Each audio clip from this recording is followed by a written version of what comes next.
Here we are at April 19th at Lexington Green, okay? One of the, founding places of liberty, needless to say, okay? And I'm here with Joel Boniek. And Joe, a couple things. One is, what brings you to Lexington, Massachusetts? Well, I've come to renew my oath with law enforcement and military that I will support and defend the Constitution of the United States and my own Constitution of my state. Excellent. Now, once again, what Joe was mentioning was the oath keepers are actually coming here to Lexington Green to do just that. Because most people taking public office and also putting on the uniform in the United States, they take an oath and they swear an oath to protect, defend, and preserve, I believe, the Yes. Constitution of the United States. We did have a little mess up with our president, evidently, and he skipped his oath setup. But where I was going with it is, tell us a little bit about yourself. You came all the way from Montana.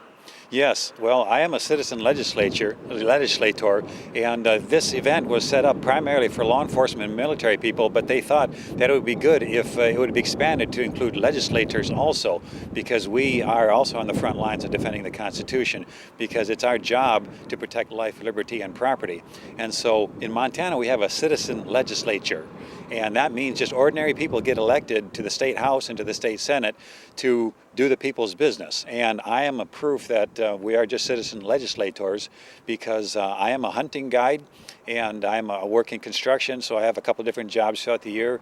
And I have taken time off from my normal life to come and serve a 2-year term at the state legislature, but we only meet 90 days every 2 years. So after we get done meeting, which will be soon, the country and our state is safe for another 2 years. So no more laws.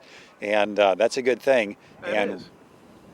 That's a very good thing. It's interesting how you say New Hampshire also does something where that I found was very good as far as legislatures in New Hampshire, and that is that they have, I want to say, thousands of legislatures. So you can go down the street in New Hampshire anyway, and maybe 4 or 5 houses down, it's one of your neighbors. Okay. It's not like here in Massachusetts. We have representatives and stuff. And we have very interesting representatives. That's a story in and of itself.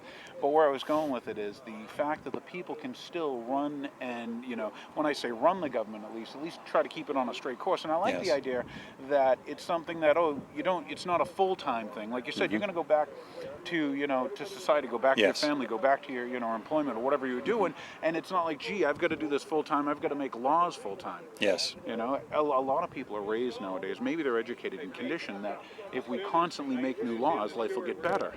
And eventually what they don't realize, I'm not here to preach. Let's find out about Joe. Yes. Well, can I ask one? Yes. And that is, you had mentioned running for office or standing for office. Yes. Maybe you could help the viewers understand the difference. I like that a lot. Well, to me, it is not about self-aggrandizement, because I told the people that I was representing that I have not won a prize by being a legislator, but I have been entrusted with a duty and an obligation to fulfill.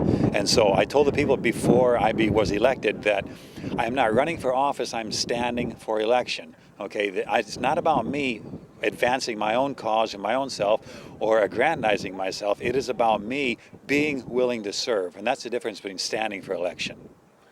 It sounds like the difference of a great American to an American. Sir, once again, I am truly grateful you made it here. Welcome to Massachusetts. It's my first time, and I'm glad to be here. This is a very historic place, and I'm happy to be able to see it and to share in some of that history. Excellent. Can you also tell us, and I remember this happened recently, that the state of Montana, which happens to be one of my favorite states, I've been fortunate enough to visit on a couple occasions. I had understood that they made a declaration in regards to the Second Amendment, or at least, the right to keep and bear arms up in the state.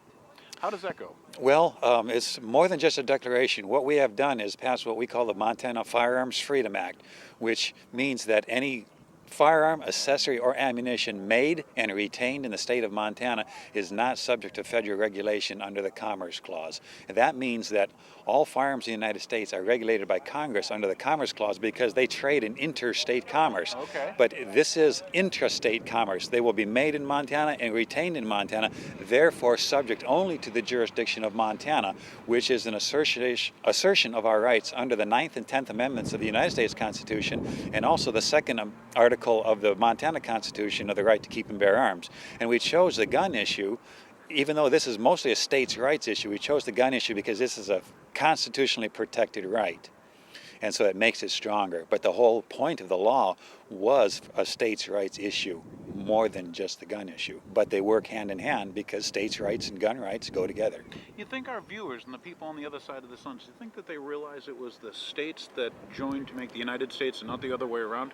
Not enough of us do, and that's why we need to educate voters, and the voters need to educate the candidates that one of the principles of the United States government is that the rights flow, the rights we've been given from our Creator flow to the state government. We voluntarily give up some of our rights to the state government, and the states have compacted together to form the United States government, in which they delegate some of their states' rights to the federal government to do things in common for the nation that are best done as a group rather than individuals. Well said.